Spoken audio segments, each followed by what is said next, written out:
ただいま。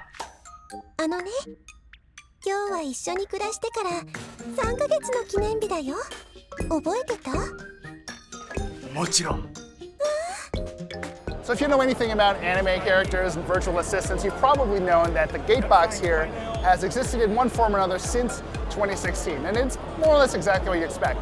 It's a holographic anime girl who serves as some sort of personal companion. You can ask her questions, you can have conversations with her. It does sort of feel like more of an emotional kind of virtual assistant than a practical one, but there she is. She lives in this sort of half-glass tube. What's really interesting is that an American company has actually decided, you know what? Let's take this idea and make it palatable to the Western world, because millennials love anime, but not everyone's going to shell out $1,500 for a girl in a tube that only speaks Japanese.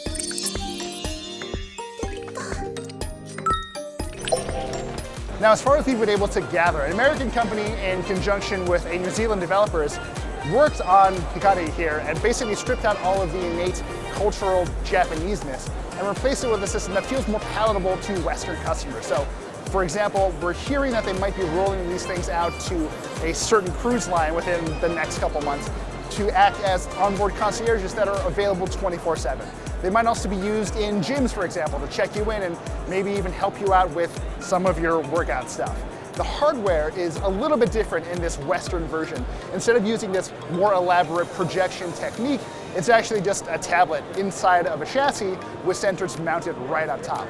It doesn't really look as good, but it does deliver the same experience, or at least that's what they're telling us. I haven't been able to talk to that thing because it's mute, it's loud, there's a lot of reasons why things don't work here. Now I know what a lot of you are thinking. Walking up to this tube with a virtual girl inside it is weird. In this moment, in this place, in this country, yeah, it's a bit unusual. But it does have more significant appeal in Japan, where this aesthetic is widely appreciated. So yeah, there has historically been a tendency to look at devices like this and think it's just this weird curiosity that's steeped in a very particular cultural mindset that doesn't really translate. And that might be true. I think I do actually know a person who bought one of these things. And I think he speaks to it despite not knowing any Japanese. So maybe there is room for this in our voice-assisted driven world anyway. But it's more likely that you'll see this Western version available on a cruise ship near you.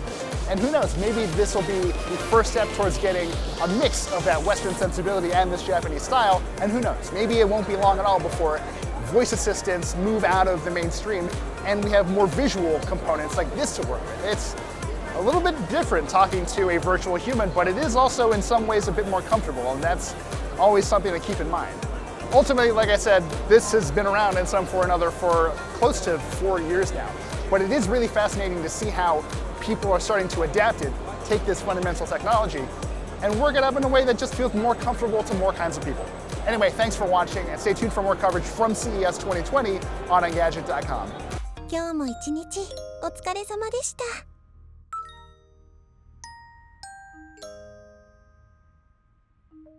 2人でいっぱい思い出作ろうね。